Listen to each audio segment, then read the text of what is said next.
ये एक प्रश्न है श्रद्धालु का। ये बहुत से लोगों का प्रश्न होता है। ये जो मैं अभी चर्चा करता हूँ, इस विषय का उत्तर देते हैं। इसका एक अच्छा वीडियो बनाकर आप लोग अपलोड कर देना बाद में, लॉन्ग वीडियो बनाकर। प्रश्न है इनका, प्रणाम गुरुजी, यदि इस जगत में सभी चीजें भगवान की इच्छा से होती है, तो यदि बुरे व्यक्ति बुरे कर्म कर रहा है, तो क्या वो काम भगवान ही करते हैं? और यदि ऐसा है तो पाप और पुण्य कहाँ से आया? ये एक ऐसा प्रश्न है जो कई जो अध्यात्म को नहीं समझते हैं, ईश्वर को नहीं समझते हैं, ईश्वर तत्व के भाव को नहीं समझते हैं, वो प्रश्न करते रहते हैं। और सबके मन में ये प्रश्न तो जो घूम रहा होगा कि ये ऐसे कैसे होता है। उधर से म्यूट कर दो, मैं इसका उत्तर देता हूँ। तो कोई भी व्यक्ति, सबसे पहली बात तो कोई भी व्यक्ति भगवान की इच्छा से कार्य नहीं करता है, ये पहले समझना है। ठीक है, वो भगवान की शक्ति से कार्य करता है, भगवान की इच्छा से कार्य करते हैं। ये सारा सब कुछ सृष्टि होती है, एक सृष्टि की संरचना बनती है, सब कुछ निर्माण उनके द्वारा होता है। लेकिन कर्म करने वाले के लिए ऐसा नियम नहीं है। मनुष्य कर्मण्य बाधिकारस्ते, मनुष्य को कर्म करने का अधिकार है। और वो जो मनुष्य कर्म करता है, वो अपनी इच्छा से करता है, भगवान की इच्छा से नहीं करता। भगवान की इच्छा से वही व्यक्ति कर्म करता है जो भगवान के प्रति पूर्ण समर्पित होकर उनके साथ एकाकार हो चुका हो, जैसे कि वो महापुरुष हो सकते। यस्य सर्वे समारंभा काम संकल्प वर्जिता ज्ञानाग्नि दग्ध कर्माणम तमाहु पंडितम बुधा। भगवत गीता में पंडित शब्द की व्याख्या, पंडित किसको कहते हैं? अब तो हम लोग तो पंडित तो किसी को भी कह देते हैं, पंडित जाति में जन्म लिया तो वो जाति बना दी गई। ब्राह्मण, क्षत्रिय, वैश्य, शूद्र, ये जातियां नहीं है, ये वर्ण है, वर्ग है। ऐसा वर्ग जो ब्राह्मण कर्म करने वाला को ब्राह्मण वर्ग के श्रेणी में माना गया। और इसका आधार गुण और कर्म। जैसे कोई कर्म कर रहा हो तो ब्राह्मण हो गया। जैसे कोई, हम डॉक्टर किसको कहते हैं? जो डॉक्टर का कर्म कर रहा है। आप हर व्यक्ति को डॉक्टर नहीं कह सकते, वैद्य नहीं कह सकते। तो पूरे सृष्टि में ये जो सब व्यवस्था बनाने के लिए जो मनुष्य को उसके गुण कर्म के स्वभाव से, चूंकि प्रकृति के 3 गुण हैं, तो गुणों के सम्मिश्रण से व्यक्ति स्वाभाविक रूप से उसका स्वभाव निर्माण होता है। स्वभाव प्रकृति जैर गुण है। भगवत गीता के 18वें अध्याय में आप इसको पढ़ेंगे तो एक श्लोक आता है, ब्राह्मण क्षत्रिय वैश्यानाम शूद्राणाम च परम तप कर्माणि प्रविभक्तानि स्वभाव प्रकृति जैर गुण। तो प्रकृति के गुण है, सतोगुण, रजोगुण, तमोगुण, उनसे व्यक्ति स्वभाव बनता है और वो स्वभाव से वो कर्म करता है। ब्रह्म कर्म स्वभावजम, क्षत्र कर्म स्वभावजम, वैश्य कर्म स्वभावजम, परिचर्यात्मकम कर्म स्वभावजम। इस स्वभावजम शब्द उसमें भगवत गीता में है। 4थे अध्याय में आप पढ़ सकते हैं। 13वें अध्याय के बाद आप इस वर्णन आता है 13वें श्लोक के उपरांत। तो ये जो स्वाभाविक रूप से जो व्यक्ति कर्म करता है, उसके पीछे उसकी अपनी प्रकृति कार्य करते, मनुष्य के अपने शरीर के। और प्रकृति में क्या है कि उसका अहम भाव होने के कारण। परंतु जो सिद्ध महापुरुष होते हैं वो त्रैगुण्य विषय वेदा निस्त्रैगुण्य भवार्जुन, 3 गुणों से परे हो जाओ। जब परे हो गया, गुणों के अधीन नहीं रहा, गुणातीत हो गया, तो अब जो कर्म करेगा वो ईश्वर के इच्छा में उसकी एकता हो जाती है। ऐसा व्यक्ति पंडित कहलाता है। ज्ञानाग्नि दग्ध कर्माणम तमाहु पंडित बुधा। और फिर उसके जितने भी कर्म होते हैं वो दग्ध हो गए, अब जन्म नहीं रहेगा उसके पास। अब वो जब कर्म अभी उसके पास, तो फिर वो आगे कर्म क्या करेगा? उसके जो कर्म किए हुए तो वो सहज भाव में होते हैं। सहज भाव में जब कर्म होते हैं तो वो कर्म का फल नहीं होता है। इसलिए कहते हैं कि जब आप निष्काम भाव से कर्म करते हैं, इसको भी कर्म में भी 3 विभाजन होता है, कर्म, कर्म और विकर्म। अकर्म कैसे? कर्म तो कर रहे फिर भी अकर्म कैसे हुआ? तो जब आप उसके प्रति निष्काम भावना से करते हैं तो वो अकर्म होता है। जैसे एक सैनिक यदि वो किसी को मार देता है तो उसको हत्या का पाप नहीं लगता है। कर्म तो उसने वही किया, वध ही किया, मारा ही है, फिर भी वो अपराध नहीं है। तो अपराध क्यों नहीं हुआ? कर्म तो हुआ, हत्या कर्म हुआ, फिर वो अकर्म कैसे हो गया? उसको उसको अपराध क्यों नहीं हुआ उसका? क्यों? क्योंकि उसने वो राष्ट्र के हित के लिए, राष्ट्र के प्रति समर्पित होकर किया, किसी के आदेश पर किया, किसी की आज्ञा में किया। उसकी उस व्यक्ति के साथ कोई शत्रुता नहीं, राग और द्वेष में आकर वो कर्म नहीं किया उसने, निष्काम भाव से, कोई कामना नहीं। उसकी कामना ये है, वो एक श्रेष्ठ भावना, आज्ञा में किया उसने। तो जब वो व्यक्ति ईश्वर के शरणागत होता है तो ऐसा व्यक्ति ही ईश्वर की इच्छा से कर्म करता है। सिद्ध महापुरुष जो भी बोलते हैं, करते हैं, वो ईश्वर के भाव में भावित होकर वो बोलते करते हैं। इसलिए महापुरुषों की वाणी को ईश्वरीय वाणी माना गया है। भगवान ने भी कहा कि नहीं, संत महापुरुष जो होते, जो हमें, संत महापुरुष मतलब भगवा वस्त्र पहन ले वो नहीं, वो भी हो सकते हैं और गृहस्थ में भी हो सकता है। जो ईश्वरत्व को प्राप्त हो गया, वो गृहस्थ भी हो सकता है, वो सन्यासी भी हो सकता है, वो भगवा वस्त्र भी हो सकता है, वो धोती कुर्ता पहना व्यक्ति भी हो सकता है, पैंट शर्ट में भी हो सकता है। तो ऐसे व्यक्ति, बाकी जो व्यक्ति है वो अपनी इच्छा और वासनाओं के अधीन होकर कर्म करते हैं और इसीलिए उनको पाप और पुण्य लगता है, क्योंकि उस कर्म करने के पीछे अहंकार विमूढ़ आत्मा कर्ता अहम इति मन्यते। माना कि वो कर्म तो सारे प्रकृति के द्वारा हो गए, परंतु वो अहंकार विमूढ़ आत्मा कर्ता अहम इति मन्यते।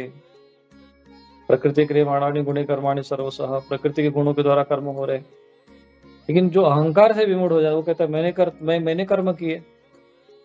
तो फिर बोलते जब तूने कर्म किया तो भोगो। ज्ञानी पुरुष कहता है नैव किंचित करोमीति, समझ रहे ना, हम किसी प्रकार का कोई कर्म नहीं करते।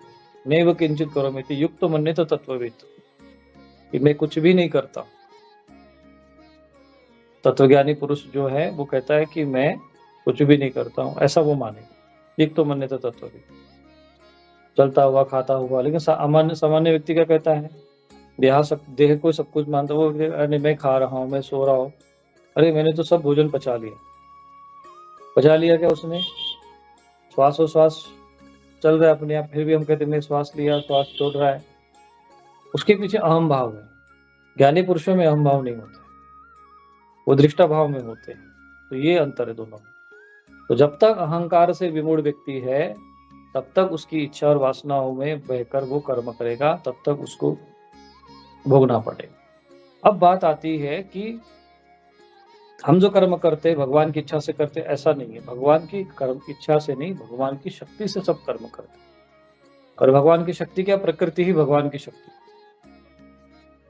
तो भगवान ने आपको जैसे विद्युत शक्ति है, तो विद्युत शक्ति जो है वो कर्म करती है, लेकिन जैसे भी उसने प्रकाश दे दिया, अब उस प्रकाश में कोई व्यक्ति सत्कर्म करे चाहे पाप कर्म करे, तो प्रकाश के कारण, प्रकाश नहीं रहेगा तो वो न तो सत्कर्म कर पाएगा और न वो कोई दूषित कर्म कर पाएगा। प्रकाश चाहिए, और प्रकाश के कारण वो कर्म किया उसने, प्रकाश नहीं होता तो कर्म नहीं करता। तो क्या वो पाप उस प्रकाश को लगेगा? क्या नहीं लगेगा। जैसे सूर्य के प्रकाश में पाप भी होते, पुण्य भी होते। तो सूर्य नहीं होता तो कर्म ही नहीं होता। तो सूर्य था इसलिए कर्म हुआ, प्रकाश था इसलिए कर्म हुआ। अंधेरे में होता तो वो पकड़ ही नहीं पाते। चलो मानो किसी के साथ कोई दूषित कर्म करने का प्रयत्न कर रहा, अंधेरे में प्रकाश हुआ तो क्या उसका पाप तो सूर्य को लगेगा?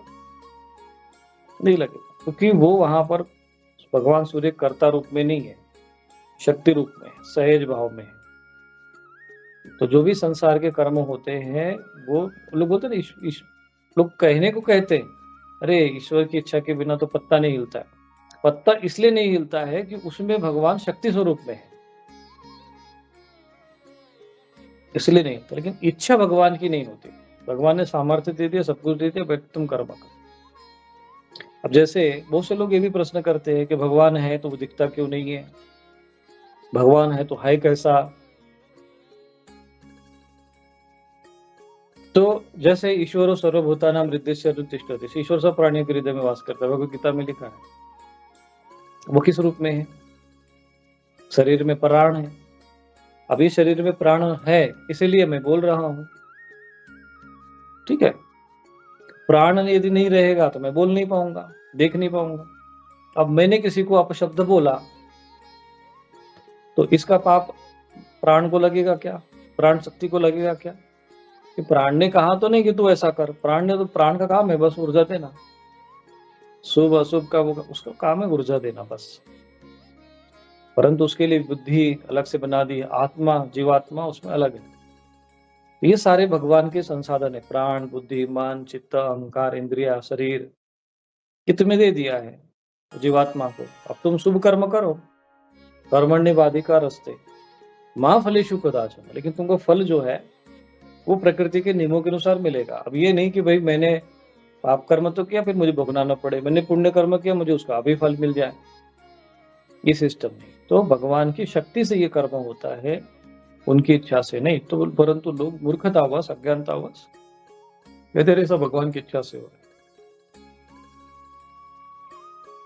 भगवान की शक्ति से, इच्छा भगवान की एक ही थी उसी समय सृष्टि के आरंभ में कि सृष्टि का निर्माण हो, घर मकान बना दे, सारे सृष्टि का निर्माण कर दे, अब तुम अपना काम करो और उसका फल पाओ, शुभ अशुभ। तो अवश्य में भुगतव्यम कहता कर्म शुभाशुभम, उसलिए भोगना पड़ता। संत महापुरुषों को, ज्ञानी महापुरुषों को, भगवान जब भी जन्म लेते हैं उनके देवी अवतारों को भगवान कहते कि मैं सबका चातुर्वर्ण्यमया श्रेष्ठम गुणकर्म विभागस्य और तस्य कर्तारपि मां विद्या अकर्तारम अव्ययम्, कि मैं उसका कर्ता होते भी अकर्ता हूँ, क्योंकि उसमें कर्तापन का भाव नहीं है। इसी समझ में आना बहुत आवश्यक है। ठीक है, ये विषय इसी पर केंद्रित रखते हैं, बाकी विषय हम लोग इस पर चर्चा नहीं करेंगे। बहुत महत्वपूर्ण प्रश्न है ये। तो इसीलिए ये चीज समझना है। क्यों दूसरे लोग प्रश्न करते कि भगवान किस रूप में है? भगवान तो निराकार है, कुछ लोग कहते साकार है।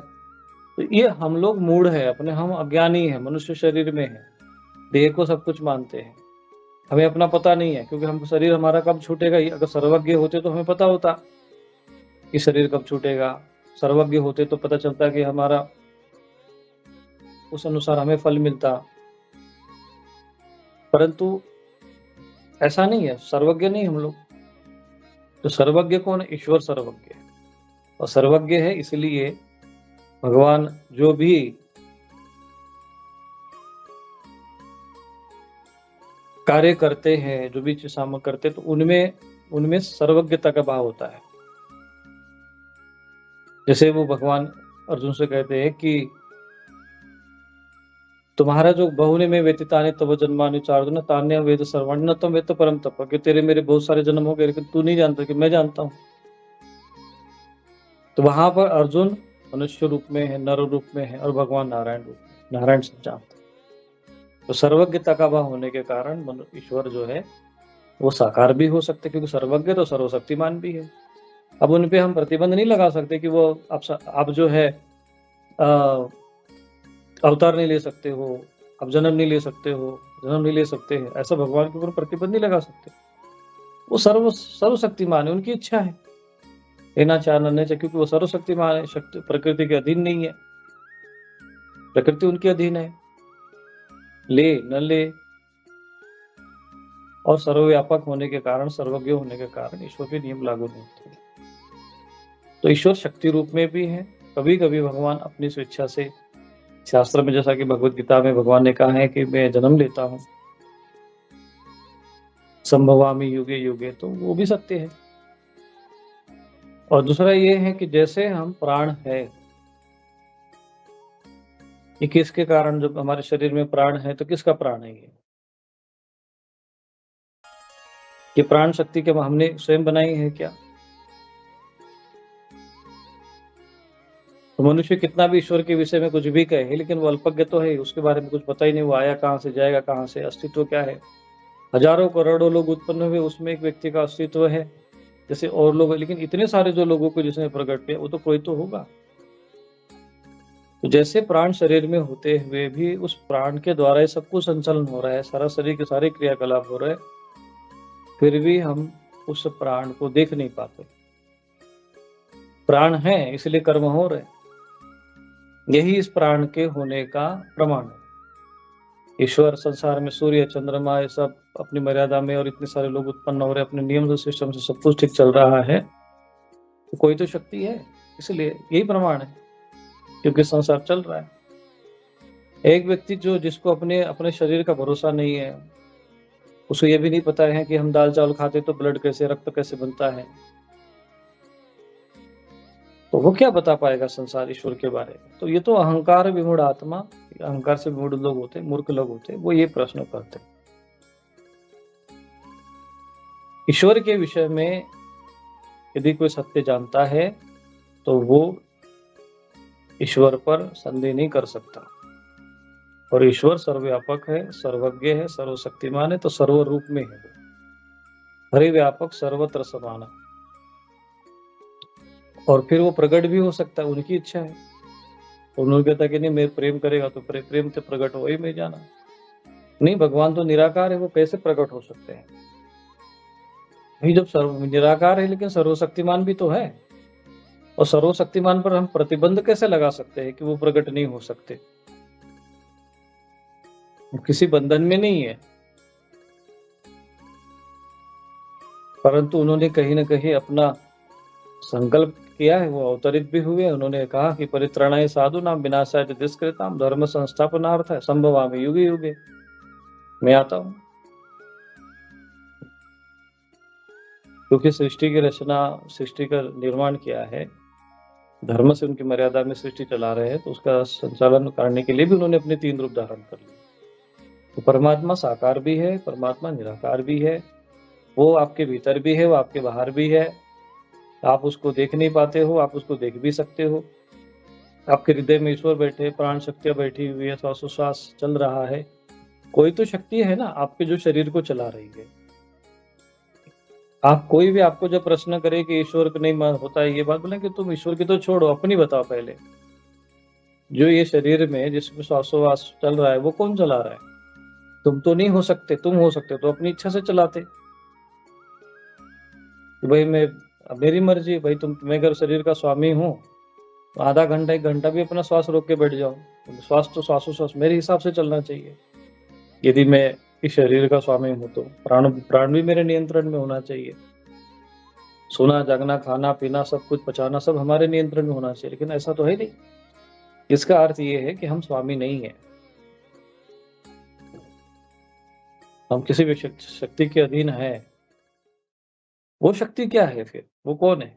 वो बता दे भाई, सबसे पहले तो। कौन प्राण है? कौन ऐसी शक्ति जो श्वासोश्वास को चला रही है?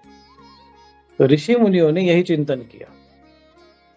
ऋषि मुनियों के जो चिंतन का विषय यही रहा कि वो कौन है जिसके द्वारा संचालन होता है ये जीव, आत्मा, शरीर, मन, बुद्धि को चलाने वाला चैतन्य स्वरूप कौन है? तो चर्चा हुई, मैं कौन हूँ, यहाँ से शुरुआत हुई। आखिर है कौन हम? मेरा शरीर कहता तो फिर मैं कौन हुआ? क्योंकि मैं और मेरा तो दोनों भिन्न हो गए। तो फिर चर्चा, नहीं मैं शरीर हूँ, तो शरीर कैसे हो सकता है? शरीर को तो कोई चला रहा है, देख रहा है, शरीर जड़ है। जब हम कहते हैं चलने की इच्छा होती है तभी चलता है, रुकने की तो चलाने वाला कोई और है। तो बोले मन से होता होगा। फिर मन के बारे में भी देखा कि मन को भी हम देख रहे हैं, विचार आ रहे जा रहे, देखो तो मन के विचारों को कौन देख रहा है? तो बोले ये बुद्धि देखती है। तो फिर बुद्धि भी अच्छा कोई बुरा है ये भी हम देख रहे हैं कि नहीं, बुद्धि ने ये निर्णय लिया। बुद्धि से परे कौन है? तो ये भगवत गीता में है, इंद्रियाणि पराण्याहुः। तो इसमें इंद्रियों से भी जो परे मन माना गया, मन से परे बुद्धि है, बुद्धि से परे जो तत्व है वो आत्मा है।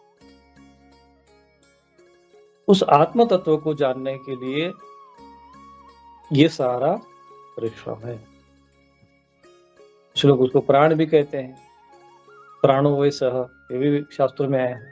तो सबने अपने तरीके से खोजा, योग मार्ग से भी खोज के देखा, जो कि साकार नहीं मानते थे, साकार तत्व को नहीं मानते थे। तो उन्होंने फिर प्राणायाम करा, आसन किया, प्राणायाम ही किया, अपने शरीर को शुद्ध किया, प्राणायाम किया। चलो प्राण से ही पकड़ते हैं, जिस श्वासोश्वास को जो चलाने वाली कोई शक्ति होगी तो बस उसी को पकड़ते, धागा समझकर उसी को पकड़ते, फिर उसी पे चढ़ते हैं। और फिर वही श्वासोश्वास को पकड़कर चलने लग गए। तो फिर वो श्वासोश्वास की गति पर प्राण पकड़ में आ गया। प्राण को समझ में आया तो सब सारी सृष्टि में फिर पता चला कि नहीं, कोई और तत्व है। ऐसा करते करते वो आत्म तत्व की तरफ अग्रसर हो गए। तो कहने का तात्पर्य ये है कि जो समाज में गलत धारणाएँ बनी होती है, जैसे कुछ लोग कहते हैं, अरे! कि सब ऊपर वाला ही देखता है। अरे! ऊपर वाला कौन-सा? हमारे धर्मशास्त्र में लिखा है कि परमात्मा ऊपर रहते हैं। परमात्मा को ऊपर वाला नहीं कहा गया है। परमात्मा को कहा है सर्वगतः। जले विष्णु, थले विष्णु, विष्णु पर्वत मस्तके, ज्वालमाला कुले विष्णु, विष्णुमयम् जगत् सर्वम्। परमात्मा हरिव्यापक सर्वत्र समान, सर्वत्र समान रूप से परमात्मा को माना गया। ऐसे नहीं ऊपर बैठे, सातवें आसमान पर। जिनकी सोच है, जिनकी परंपरा वो होगी। सनातन धर्म में सब ऊपर वाला नहीं है, धारणा बड़ा। सनातन धर्म में अंतर्यामी परमात्मा की बात की जाती है। ईश्वरो सर्वभूतानां हृदयेस्य अर्जुन तिष्ठति, अंतर्यामी परमात्मा को कहा गया। लेकिन ये संस्कृति, पाश्चात्य संस्कृति खोपड़ी पे सवार होती गई। अंग्रेज आए, विधर्मी आए, अधर्मी आए, आक्रांत आए, सब आए, उन्होंने सिर्फ जो धन को लूटा सो लूटा, हमारी बुद्धि भी लूट के लेके चले गए। सद्बुद्धि, संस्कार, संस्कृति सब नष्ट किए इन्होंने। और इसीलिए आज ये सब ऊपर वाला आ गया है, दिमाग में बैठ गया है। जहाँ पर गड़े मुर्दे सड़े, वहां भी जाके माथा टेकने की स्थिति में पहुंच गए लोग, पहुंच रहे हैं। पता ही नहीं है धर्म से, जैसे धर्म के लेकर जो है एक विमुखता है। परंतु ये बात सत्य है कि धर्म का ज्ञान नहीं है, धर्म के तत्व का ज्ञान नहीं, तो वो आदमी के जीवन का भी व्यर्थ है। इसके जीवन में धर्म नहीं है, धर्मेण हीना पशु भी समाना, पशु के समान जी रहा है। इसलिए धर्म आवश्यक है। तो पता कैसे चलेगा? तो क्या जाओ फिर ज्ञानी महापुरुषों के पास। तत्विधि प्रणिपातेन परिप्रश्न से होया, ये सारी बातें भगवत गीता में है। लेकिन भगवत गीता पढ़ना नहीं है, भगवत गीता समझना नहीं। भगवत गीता में ऐसा लिखा हुआ है, गीता सा, जो जो आया है सो मर जाएगा, लेकर के आ जाएगा, लेकर के आया है, ये बोले गीता सार है। अब भोले बाबा जी ने एक संत हुए, उन्होंने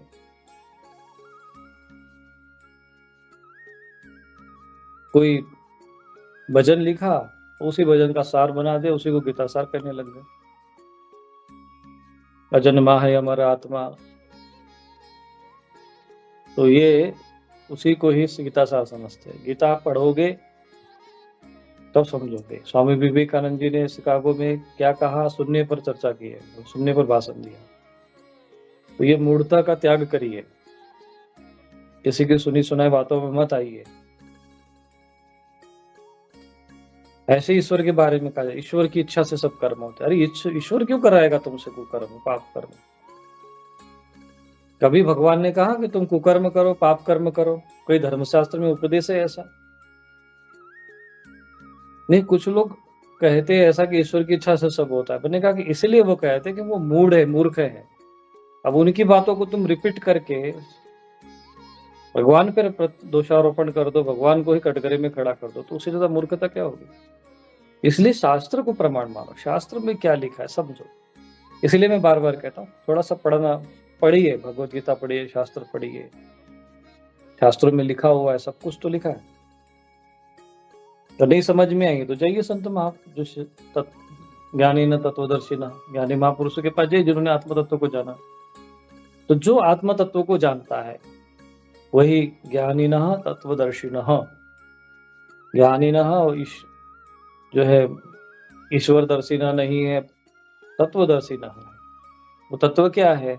वही आत्म तत्व। अब उसको तुम कोई भी नाम दे दो, उसको हमने आत्मा का रूप नाम दे दिया, क्योंकि आत्म स्वरूप है, हमारा अपना स्वयं का स्वरूप है। तदा दृष्टु स्वरूपे अवस्थान, दृष्टा जो है अपने स्वरूप में स्थित होकर, अरे मैं ही हूँ, वही हूँ। तो सत्य तो ये है कि ईश्वर की बात तो बात की है, मनुष्य को अपना ही पता नहीं है। अपना पता चल जाएगा तो सारी समस्याओं का समाधान हो जाएगा। पूछने वाले भी तो होना चाहिए ना, किसके बारे में पूछा, तो तू कौन है भाई? तो पूछने वाला तुम कौन है, ये उत्तर जो है, ये प्रश्न जो है, इसका उत्तर दे तो सारे समाधान, सारे प्रश्नों का उत्तर मिल जाएगा। हम लोग जब अध्यात्म में पहली बार गए तो हम यही सोचे कि चलो भगवान की भक्ति करेंगे, सब कुछ पढ़ाए, मंत्र जप करेंगे, भगवान प्रकट होंगे। बाद में तो कुछ और ही कुछ समझ में आया। फिर अपने भीतर सब कुछ है। भगवत गीता में ईश्वरो सर्वभूतान, ईश्वर भी यही है, प्रकृति भी यही, शक्ति भी यही है, भक्ति भी यही, ज्ञान भी यही है। हम अपने भीतर ही कहते, बाहर की जरूरत ही नहीं पड़ी। जो अभी अज्ञानता में है, बाहर घूमते रहते हैं, और जो ज़्यादा घोर अज्ञानता में है, तो वहाँ चलो भाई तीर्थों में जाओ, कोई मना नहीं करता। देव मंदिरों में जाओ, वहाँ मना नहीं करता। पर जहाँ पर ये सब गड़े मुर्दे सड़े हो वहाँ पर, वहाँ जाकर माथा टेकने का क्या मतलब? ये तो मूढ़ता की अधिक जो है, वो मूढ़ व्यक्ति से भी ज़्यादा विक्षिप्त, जिसको प्रक्षिप्त, विक्षिप्त कुछ भी कह दीजिए, उससे भी ज़्यादा निम्न स्तर, नराधम जिसको कहते हैं, उस श्रेणी को प्राप्त हो गई है। अज्ञानी होना भी इतना बुरा नहीं जितना ये नराधम होना बुरा है। अज्ञानी व्यक्ति तो चलो भाई अज्ञान है तो वो ज्ञानवान बन जाए, इनका क्या होगा जो अधम व्यक्ति होते हैं। इसीलिए ईश्वर के विषय में जो भी प्रश्न आते हैं कि नहीं भगवान कहाँ है, वो सब प्रश्न बाद के हैं। अपने विषय में जानना ये महत्वपूर्ण है। और ईश्वर के विषय में, ईश्वर तत्व के, आत्मा तत्व क्या, वो शास्त्र में दिया हुआ है। या तो तुम स्वयं ईश्वर को स्वयं ही देख लो। तो जिसने ईश्वर को प्राप्त करने के लिए परिश्रम किया हो, देखने का प्रयत्न किया, अभ्यास किया हो, वो ईश्वर को के विषय में प्रश्न करे तो ठीक है। जिसको कुछ पता ही नहीं है, ईश्वर के बारे में जाना ही नहीं है, अरे दुनिया में होता ही नहीं, भगवान नहीं, कुछ नहीं, जो मन में है सो खाओ, जीव खाओ, कौन मना कर? तो किसी भी प्रतिबंध थोड़ी, कर्मण्येवाधिकार से सबको अधिकार दे दिया, अपनी मर्जी से करो, खूब जो समझ में आए सब करो। बुद्धि भी दे दी सोचने समझने के लिए, सही क्या गलत है सबको पता होता है। सबको पता, अंदर से आवाज आती रहती है कि हम गलत कर रहे हैं, फिर भी आदमी कर्म करता रहता है, तो फिर वो अपना कर्म का फल पाता है। तो इसीलिए ये सोच लेना कि नहीं, ईश्वर का विषय में जो ये गलत धारणा है कि हम ईश्वर की इच्छा से कर्म, ईश्वर की शक्ति से कर्म, ये है इसका सवाल। जैसे इस शरीर में आत्मा है, प्राण है, उस आत्म तत्व प्राण शक्तियों की शक्ति के कारण इस शरीर में कर्म करते, परंतु जो जीवात्मा है वो मन की इच्छा और वासनाओं के आवेग में आकर और अपने को अहंकार मानकर कर्म करता है, इसीलिए ये पाप कर्म होता है। इसलिए भगवान ने सारी भगवद गीता सुनाने के बाद अंत में कहा कि सर्व धर्मान परित्यज्य माम एकम शरणम व्रज अहम तो सर्व पापे मोक्षयिष्यामि मा शुचः। फिर कोई पाप ही नहीं है, मेरी शरण में आ जाओ। तो भगवान ने दो रास्ते, या तो तुम स्वयं अपनी शरण में चले जाओ, बुद्धम शरणम गच्छामि बन जाओ। बुद्धम शरणम गच्छामि मतलब ऐसा नहीं कि बुद्ध की शरण में जाओ, बुद्धि की शरण में जाओ, ये इसका अर्थ बनता है। लोग बुद्धि की शरण, बुद्ध भगवान की शरण में गए, भगवान बुद्ध ने कहा कि भाई किसी जीवों की हत्या मत करना, पाणातिपाता वेरमणि, और उनको समझाया, और इन्होंने जो है मांस मछली खाना शुरू कर दिया। अब कैसे तुम बुद्ध की शरण में चले गए? न तो तुम बुद्ध की शरण में हो और न बुद्धि की शरण में हो। ऐसे लोग होते हैं तो अपने पापी मन की शरण में, कुबुद्धि की शरण में होते हैं। तो जो शास्त्र कहता है उसमें समझना पड़ेगा। बुद्धो शरणम अनविच्छ, भगवद गीता में भी लिखा हुआ है कि वो अपनी बुद्धि की शरण में जाओ।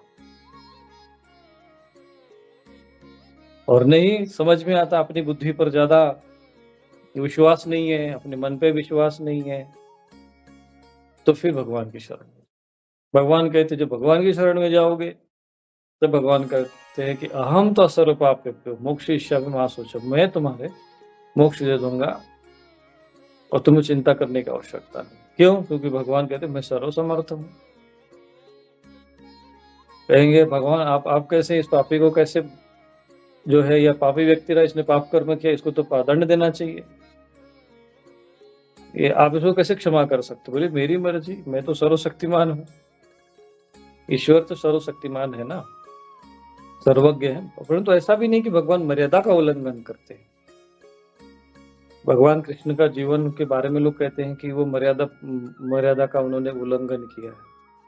मुझे कहीं पर भी, मैंने भागवत महापुराण पढ़ा, कोई भी मुझे भगवान कृष्ण पर चर्चा करे, कभी का दिन यही विषय ले लेंगे, करो प्रश्न जो मन में है भगवान कृष्ण से संबंधित, सारे तुमको उत्तर दे सकता हूँ।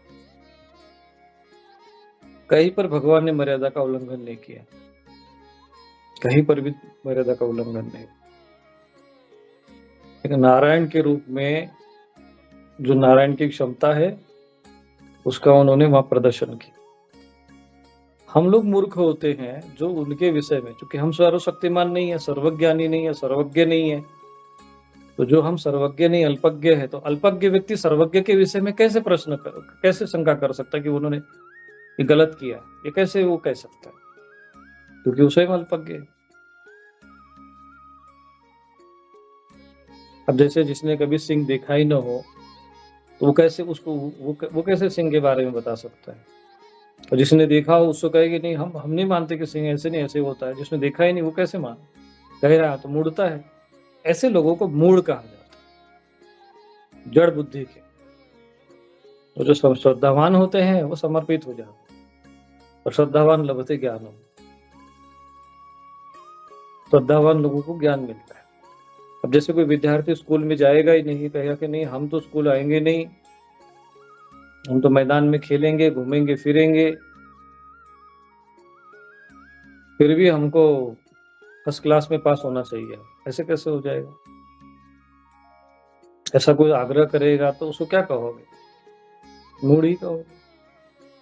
ऐसे ही ईश्वर के विषय में जितने भी प्रश्न हैं, ये सिर्फ अज्ञानता के धरातल पे है। और अज्ञानता का धरातल सबका धरातल है, हम सब अज्ञानी इस तरफ ही जीते। तो फिर इस अज्ञानता से पार होने के लिए हमें विनम्र भाव से, प्रार्थना भाव से, तत्विधि प्रणिपाते न परिप्रश्न से हुआ, उन महापुरुषों के प्रति शरणागत होना चाहिए, उनको प्रणाम करना चाहिए, उनकी सेवा करनी चाहिए। क्यों? क्योंकि उनको ज्ञान है और हमको ज्ञान चाहिए। उपदेश देते ज्ञान ज्ञानी ने दत्तोत्तरशिता, फिर उपदेश देंगे। प्रसन्नता का क्या है? अब कहोगे नहीं, ये हम महापुरुषों को प्रणाम करेंगे तभी हमको ज्ञान देंगे क्या? ज्ञान इसलिए भी देंगे, प्रणाम करोगे तभी नहीं। प्रणाम करने के पीछे तुम्हारी नम्रता, योग्यता, उसका एक परीक्षण होता है, उसकी परीक्षा होती है। तो इसीलिए वो आपको ज्ञान देंगे, प्रसन्न होते तुम्हारी नम्रता को देखकर। अहंकारी व्यक्ति को देखकर कौन प्रसन्न होगा? सामान्य व्यक्ति को भी अच्छा नहीं लगता है अहंकारी व्यक्ति। अविनम्र व्यक्ति सबको लगता है। विद्या विनय न शोभते, विद्या जो होती है, ज्ञान जो है, विद्या है, ये तो विनयशील व्यक्ति को शोभा देती है, श्रद्धावान को शोभा देती है, संयमी को शोभा देती है, पात्रों को शोभा देती है। इसी ऐसे लोगों को ये विद्या दी जाती है, ब्रह्म विद्या दी जाती है। और इसीलिए फिर वो देखा जाता है, उसका प्रणिपात करना, देखते हैं उसके अंदर कितना अहंकार है, कि श्रद्धा है, कि क्या है, उसको परीक्षा लेते हैं।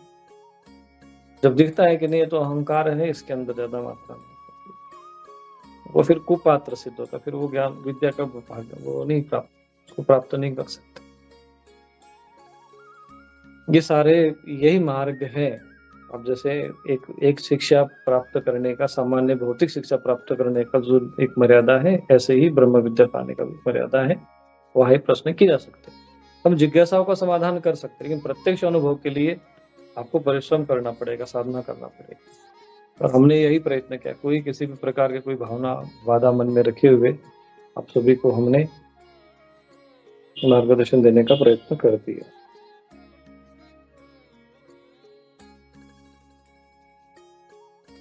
इसीलिए प्रश्न ऐसे करो, अच्छा लगता है हमें भी। ये सब सारे प्रश्नों का उत्तर आप कर लो, जो भी मन में है। तो ये जो धारणा है समाज में कि भगवान की इच्छा से कर्म करते हैं, अज्ञानता की धारणा है, भगवान की शक्ति से कर्म होता है। लेकिन वो शक्ति जो है केवल आपको शक्ति देने का काम करती है, आपको ये नहीं कहती कि तू कर्म कर। मनुष्य जीवात्मा अपनी इच्छा और वासनाओं से ग्रसित होकर कर्म करता है, शुभ कर्म और अशुभ कर्म करता है और उसका फल भोगता है।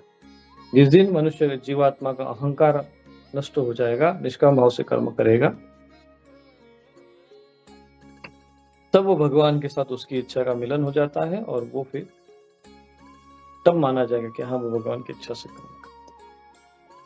जैसे हम लोग हैं, हमने भगवान को समर्पित किया अपना जीवन, तो आज जो कुछ भी सब इच्छा से हम कह सकते हैं कि हम तो भगवान की इच्छा से प्रेरणा से करते।